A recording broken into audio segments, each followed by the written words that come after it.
Hello and welcome to another Tabletop Games Blog Saturday review.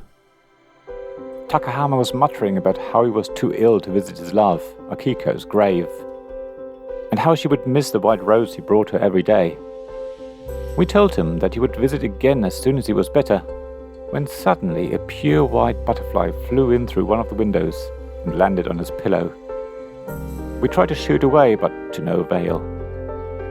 The butterfly would keep coming back, so we relented and allowed it to stay. Takahama looked at the butterfly, smiled, and then his final breath left his lungs as he died in peace. The butterfly saw this, lifted off the pillow, and flew out of one of the windows. We didn't know this at the time, but it flew all the way to Akiko's grave, and when it landed, it disappeared. The butterfly was one of the Fluttering Souls by Joel Lewis from Good Games Publishing.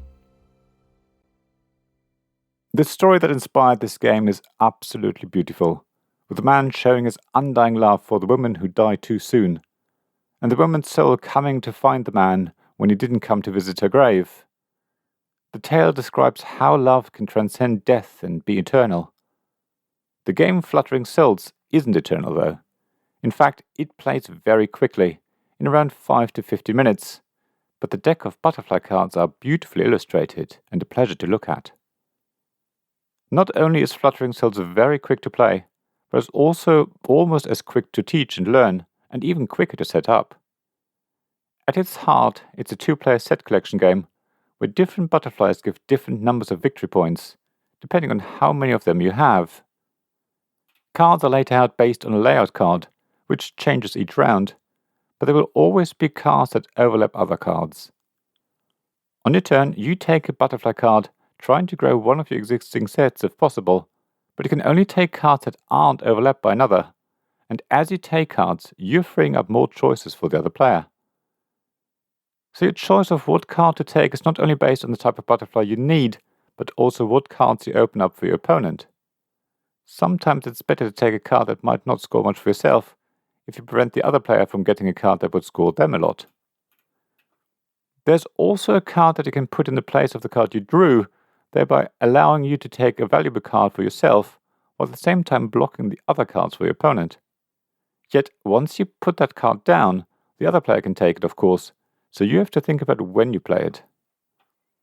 There are also a couple of wildcard butterflies worth 2 points on their own, or you can add them to one of your existing sets to make it more valuable. You play Fluttering Souls over several rounds, and the game ends as soon as someone has won 3 times, each win represented by a wonderful wooden white butterfly token. So as soon as you have 3 white butterflies, the game ends and you win.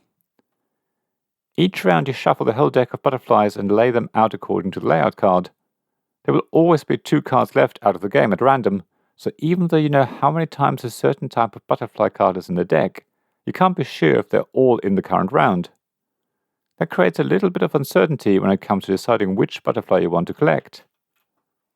Ultimately though, turns are very quick, because you don't have too many options, and even though you could try and plan several turns ahead to see which card you should take for yourself, most of the time you just take the card that will allow you to complete one of your own sets. So there isn't really any strategy necessary, and it's a sort of game where there should be no analysis paralysis. For what it is, it's a really lovely game. It comes in a small box which is easy to take with you. It plays very quickly, and it doesn't take a huge amount of room on the table.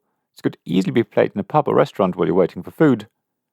At the same time, it's a sort of game you probably want to play a few times in a row, but then you'll put it away for a while, until eventually it'll come out again. In that sense, it's an evergreen game that you like to keep in your collection for those times when you just want to have a very light, quick 2-player game. Thank you for listening to this Tabletop Games Blog Saturday review podcast. Please check the description below for links mentioned in this episode, as well as to the written version of this article on the blog. If you enjoyed this episode, please subscribe, give us some stars or leave a review. Please also tell your friends about me, and if you want to offer financial support, check out my Patreon and Ko-fi pages, links to which you'll find in the blog at tabletopgamesblog.com. So thank you again for listening, and I hope to see you again soon. This podcast was made possible by the generous help of my Patreon supporters. Royal Patrons Nicholas Higgins, and Sean Newman. Magic Champion Zeb Hicks. Castle Guards David Miller and James Naylor. Dice Masters Alex Bardi, Paul Grogan and Robin Kay. And Shining Lights Gavin Jones, Sarah Reed, Richard Simpson and Tim Vernick.